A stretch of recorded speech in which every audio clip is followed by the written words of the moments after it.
Hey YouTubers, what's up? It's me, yours truly. I am back to post a quick response video to Bigstar 1000's last thread, which was a really good thread idea. It was basically top 10 albums of 2011, but not necessarily just albums that came out in 2011, but really kind of the albums that you've been obsessing over in 2011. So it could be any genre, any year, or anything of that nature.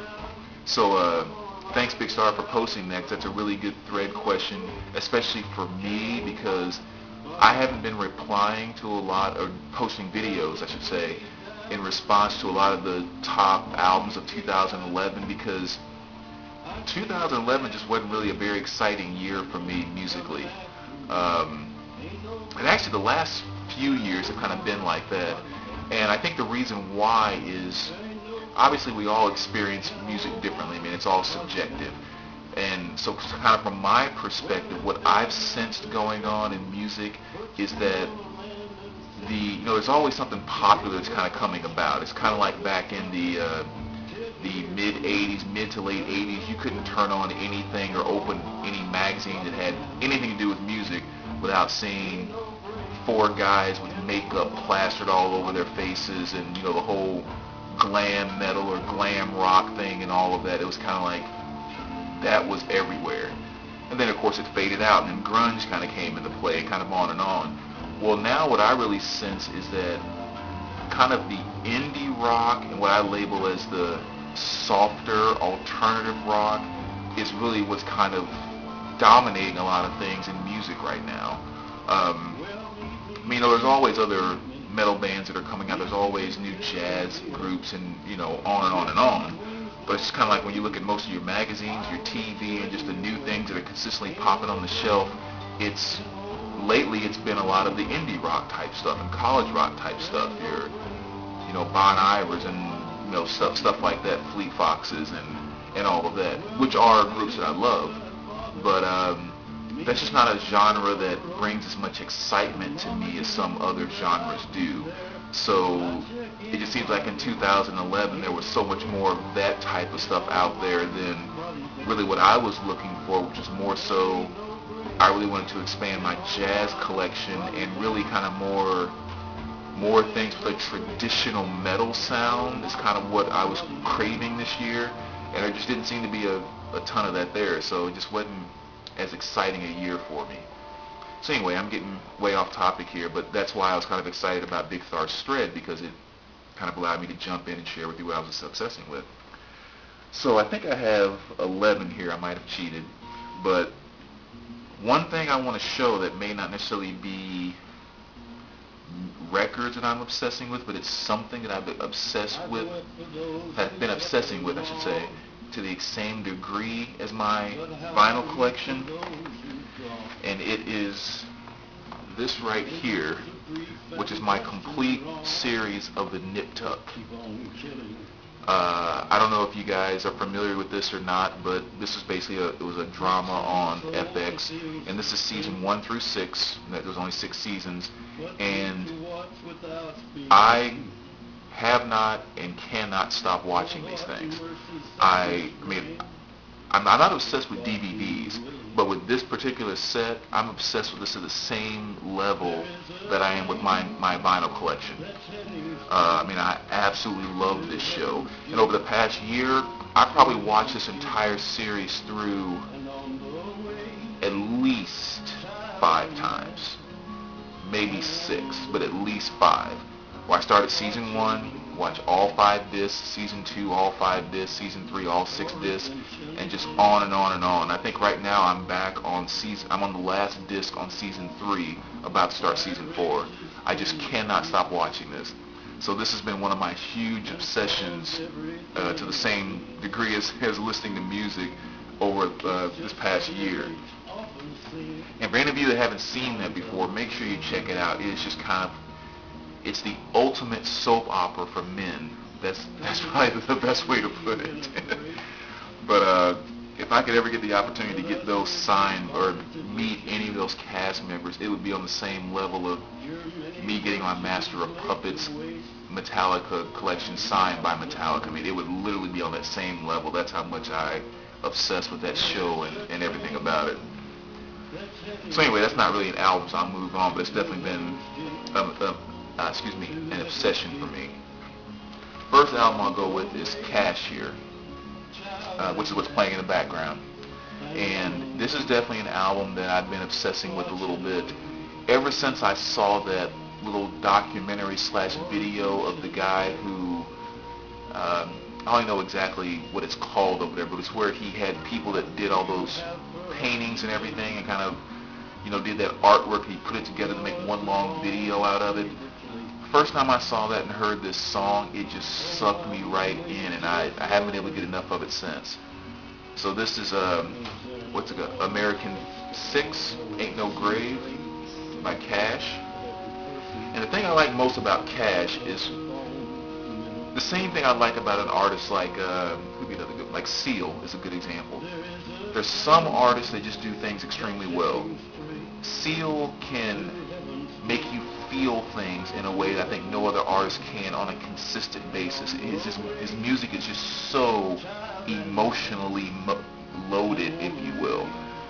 And then Cash kind of has, that exact same effect on me.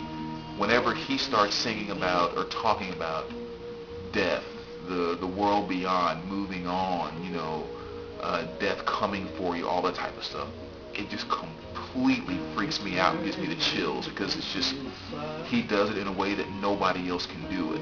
I mean, it's just very, very powerful stuff. So that's one I've been obsessing with. Another one here, and a lot of these are going to be more, things you guys have seen before, pretty common, but like I said, it's things that I've been listening to a ton.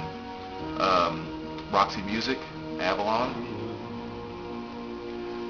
That's definitely one I've been playing quite a bit, mainly because I can't get away from the song More Than This. It's one of the best songs ever made in the 80s, and I cannot stop listening to it. So that album stays in regular rotation. And again, between that song and this album cover, completely creeps me out. Next would be this one here, The Great 28 by Chuck Berry. And actually, you can include a couple albums along with this. Some things I have by Little Richard, Muddy Waters, just a lot of different things there. And mainly I say that because of Howlin' Wolf, another one I throw in there, because I got on this kick this year of really wanting to dive back into kind of where rock and roll came from, and just kind of, I've always had those artists and knew their music and liked it, but just really kind of taking some extra time to go back and listen to the stuff over again and try to experience it for the first time again and pick up on little nuances maybe that I haven't over the years. And so this Chuck Berry has definitely been one that I've been really obsessing with, because again, in my mind, between him and Little Richard, that is the essence of where all things rock and roll came from. So this is a very good 2 LP set with all of his stuff on there. I won't go into detail about this one, because anytime you say favorite this or whatever else, this album always pops up. I wonder how many videos I've actually shown this in. I would say at least 20 or 25 of my videos this album has popped up in some way, shape, or form. But that's going to be in my top 10 every year. I never get tired of spinning that album. It's just the best thrash metal album ever made. Next, we go with Hank Mobley. And not even necessarily just this album, High Voltage, but really just kind of Hank Mobley in general. He's been one of my jazz obsessions over the past year or so. So I've really been kind of getting into him and getting more of his stuff in my collection. So that would be one that I've been obsessing with in 2011. Another one here too, again, might be a little surprising, well, probably not for me, but Band of Horses, Cease to Begin. This is another album that I've been obsessing with a lot over the past year or so. And it's just, for whatever reason, the song No One's Gonna Love You and Deadless Shrimp, those two songs just drug me into this album early in the year, and I just cannot stop listening to them. I mean, you talk about just some beautiful pieces of music. That's really the best way to put it. So I've almost kind of labeled Band of Horses like indie version of Seal, and vice versa. It's just the emotion they can bring through in their music. And again, I'm not saying they're like Seal, so don't make any comments or comparisons or anything like that, but just with the way they bring out emotions in their music, it's pretty incredible. I saw them in concert about a year or so ago. Very, very good live. Here's another one too that, again, maybe kind of stereotypical, but Kings of Leon, not a group that I really liked that much from the beginning. It was kind of goes back to, like I was saying before, just kind of that basic alternative stuff that you see on all the, VH1s and in every magazine and everything when they were, as big as they were. But I did kind of dive into this album a little more so and started liking some of the stuff, and the more that I really started to get into the song and kind of catch the emotional side of Be Somebody, it really kind of helped me understand the rest of the album. So I did kind of dive into this album quite a bit over this past year. But that's Kings of Leon. And then the last one I will show, actually, well, there's two CDs I'm going to show too, but the last album here is by the group Kitty. Very, very good metal band. People kind of know them because they're an all-female band. But, very, very good stuff. And, this is one of those groups where I've always liked the energy of their music. I didn't quite get everything, and I think that's what I've been kind of doing and obsessing with over the past year or so, is just listening to them and kind of getting a good feel and understanding of like where their music is coming from, just kind of all that good stuff. And I've definitely been doing that, so this is one I've been obsessing with a little bit over the past year as well. And it doesn't hurt too that I have a complete and total crush on the drummer Kitty, so listening to them and watching them is not exactly a chore. But that's Kitty. And last album here, the XX. I think this came out in 2009, I believe. But this is an album that I, also been listening to a lot in 2011. It's just for me, it's kind of a really smooth, relaxing type album. I mean, that's really what I've liked about it. I had it obviously I bought it back in 2009 when it came out, but I really just kind of caught on to it this past year. And I've kind of found that with, sometimes it's interesting with albums where you may have known them for quite some time and known about them and known the songs on them and all of that, but sometimes they just catch you at a certain moment in your life, where you really connect with them, and all of a sudden you can't put that album down, and then 6 months or a year later, you forget you even had the album.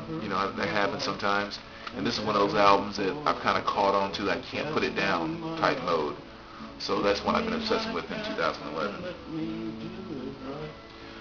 And the last two I'll mention here, Godsmack's Awake. Again, that's one that's pretty much there every year. That never fades. Every time I see them in concert, it gets renewed to another level of how much I love that album.